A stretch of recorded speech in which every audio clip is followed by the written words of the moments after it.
Selamat, 71.424 peserta lolos seleksi P3K Kemenag 2024.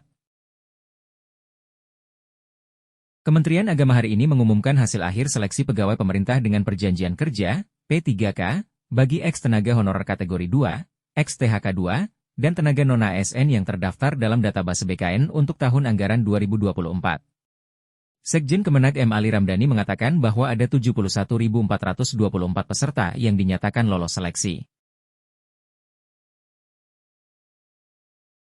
Dari 71.817 peserta, hari ini kita umumkan ada 71.424 orang atau 99,45% yang lolos seleksi P3K Kemenag. Ada 393 peserta atau 0,55% yang dinyatakan tidak lolos. Info kelulusan bisa diakses melalui akun masing-masing.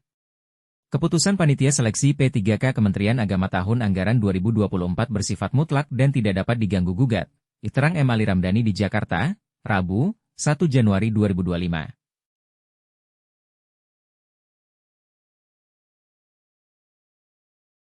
Peserta yang dinyatakan lulus seleksi harus menyampaikan kelengkapan berkas secara elektronik melalui akun masing-masing pada laman https://seskas.bkn.go.id mulai 1 sampai 31 Januari 2025, disambungnya. Kelengkapan dokumen yang diunggah peserta, A. Pas foto terbaru menggunakan pakaian formal dengan latar belakang warna merah, B. Asli ijazah atau bagi lulusan perguruan tinggi luar negeri, telah memperoleh surat keputusan penyetaraan ijazah dari kementerian yang berwenang. C. Asli transkrip nilai atau bagi lulusan perguruan tinggi luar negeri melampirkan transkrip nilai dan surat keputusan hasil konversi nilai indeks prestasi kumulatif, IPK, dari kementerian yang berwenang.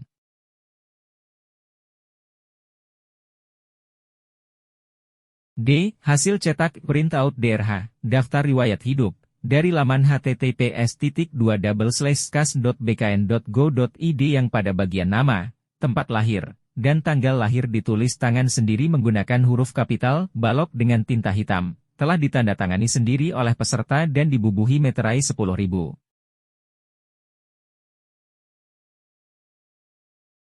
E. Surat pernyataan 5 poin yang telah ditandatangani sendiri oleh peserta dan dibubuhi meterai 10.000 sesuai format sebagaimana terlampir pada pengumuman ini.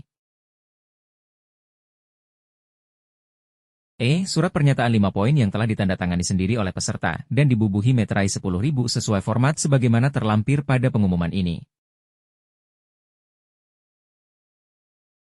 G. Surat keterangan sehat jasmani dan rohani dari dokter yang berstatus pegawai negeri sipil atau dokter yang bekerja pada unit pelayanan kesehatan pemerintah, diutamakan menggunakan fasilitas pelayanan kesehatan pada Kementerian Agama, yang dibuat dan ditetapkan paling kurang pada bulan Januari 2025. H. Surat keterangan tidak mengonsumsi menggunakan narkotika, psikotropika, prekursor, dan zat adiktif lainnya yang ditandatangani oleh dokter dari unit pelayanan kesehatan pemerintah atau dari pejabat yang berwenang pada badan lembaga yang diberikan kewenangan untuk pengujian zat narkoba dimaksud, yang dibuat dan ditetapkan paling kurang pada bulan Januari 2025. Apabila sampai dengan batas waktu yang telah ditentukan, peserta yang dinyatakan lolos seleksi tidak mengisi DRH dan atau tidak dapat memenuhi melengkapi kelengkapan dokumen, maka yang bersangkutan dianggap tidak memenuhi syarat dan atau dianggap mengundurkan diri. Tegas Kang Dani, panggilan akrabnya. Kepala Biro Sumber Daya Manusia pada Sekjen Kemenag Wawan Junaedi menambahkan, apabila terdapat peserta yang telah dinyatakan lolos, namun memilih untuk mengundurkan diri, maka dia wajib membuat dan mengunggah surat pengunduran diri yang telah ditandatangani sendiri dan dibubuhi meterai 10.000.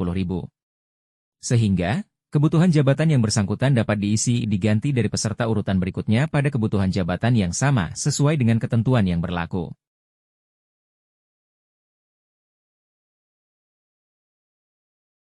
Peserta pengisi pengganti akan dipanggil melalui pengumuman dan disampaikan selanjutnya, disebut Wawan.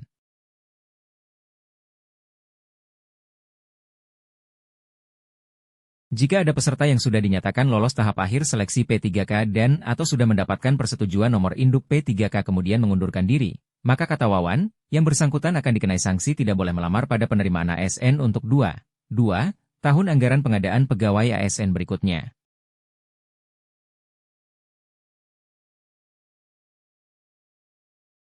Peserta yang dinyatakan lulus bersedia menerima segala konsekuensi dari peraturan perundang-undangan yang berlaku, dan bagi peserta yang memberikan keterangan tidak benar palsu, menyalahi ketentuan pada saat pendaftaran, pemberkasan, dan setelah diangkat menjadi P3K, pejabat pembina kepegawaian Kementerian Agama berhak membatalkan kelulusan dan memberhentikan status yang bersangkutan sebagai P3K, tegas Wawan.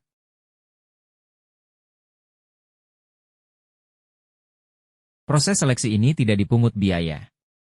Kelulusan pelamar adalah prestasi dan hasil kerja sendiri. Jika ada pihak yang menjanjikan kelulusan dengan motif apapun, baik dari pegawai Kementerian Agama atau dari pihak lain, maka hal tersebut adalah tindak penipuan, tandasnya.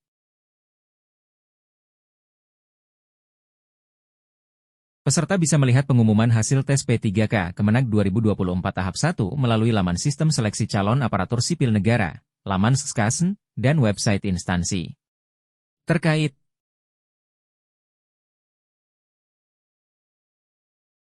Kementerian Agama membuka 89.781 formasi jabatan pada penerimaan P3K 2024. Dari 72.741 jumlah pelamar, sebanyak 71.733 berhasil lulus P3K 2024. Pelaksanaan P3K 2024 tahap I berlaku untuk pelamar prioritas, ex-THK 2, dan tenaga non-ASN yang terdata di BKN.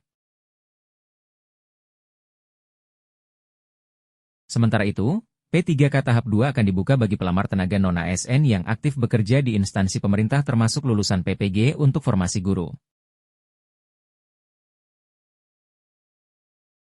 Jadwal pengisian DRH dimulai pada 1 Januari hingga 31 Januari 2025. Berikut langkah-langkah pengisian DRH yang perlu diikuti. 1.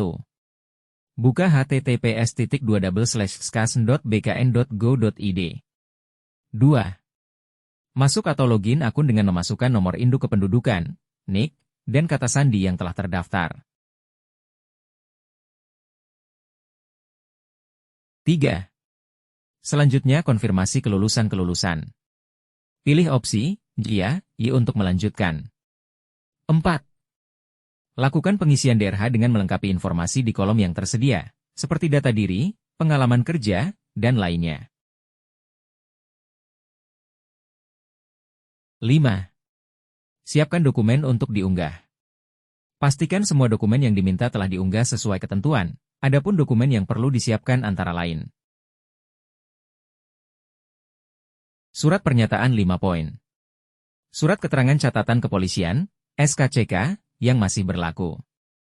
Dokumen pengalaman kerja dan surat sehat dari surat kesehatan. Scan ijazah, transkrip nilai, serta keterangan bebas narkoba. Pas foto terbaru dengan latar belakang merah.